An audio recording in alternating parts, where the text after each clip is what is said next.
Also, out of U.S. politics, Donald Trump taking heat for what he's planning for tomorrow, the 4th of July.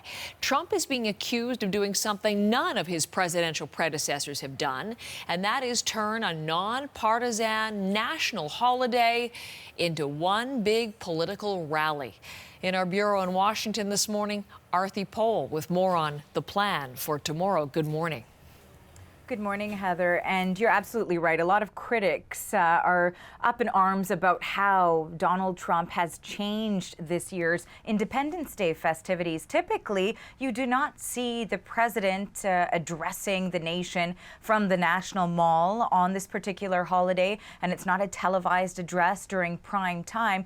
But this year, he's added that twist in, and aside from that speech from the commander-in-chief, he also very much wants to embody that role of commander-in-chief, and there will be a grand military parade with tanks, armored vehicles, and really a display of the military might of the U.S. military. And so this is a big change in what typically the festivities look like. And in addition to that, there will be an even longer fireworks show. And you're looking at images now of those tanks as they arrived yesterday. We know, for example, though, that D.C. City Council initially had said that they don't want these tanks on the road because of the expensive repairs due to the damage that they would cause if they were running on the road. Now, it does appear now that they will just be displayed on the National Mall while Donald Trump is speaking. In addition to that, there will be flyovers. Some of the most elite aircraft in the military fleet will be doing the flyovers, as well as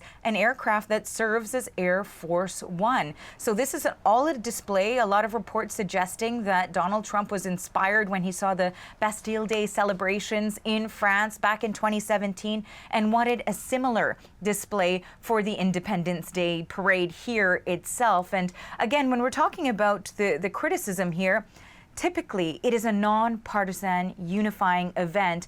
People are saying that there is no guarantee here that Trump will stick to remarks that will be on a teleprompter, for example, that he could go off the cuff, and they say that his message is typically divisive as well. But take a listen to what Donald Trump envisions for this day.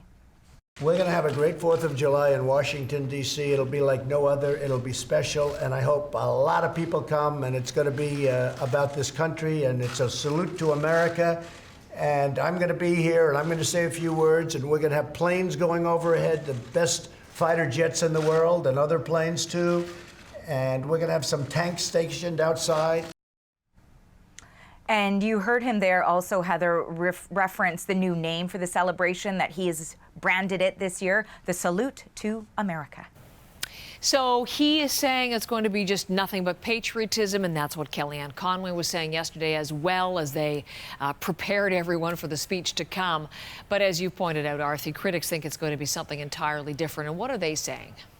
And, you know, critics come in all forms, too, because it's not just, as people would suspect, Democrats, who, of course, are saying that even the VIP section that, in fact, he's cordoned off at the front of the venue of the National Mall, a lot of those free tickets have been given to members of the Republican National Committee and the campaign for the Trump 2020. But in addition to that, there will be demonstrators. In fact, one group I spoke to intends to bring that baby Trump blimp that we saw in London, and they intend to inflate it. They have not been given the permit to fly it because of the airspace restrictions due to the flyovers, etc. But they intend to bring that as part of their Trump roast, their baby Trump demonstration they will be holding to counter his involvement in the Independence Day celebrations, Heather. Arthi, thanks. I know you've written some more, and it's up online this morning, CBCNews.ca. Arthi Pohl from our bureau in Washington.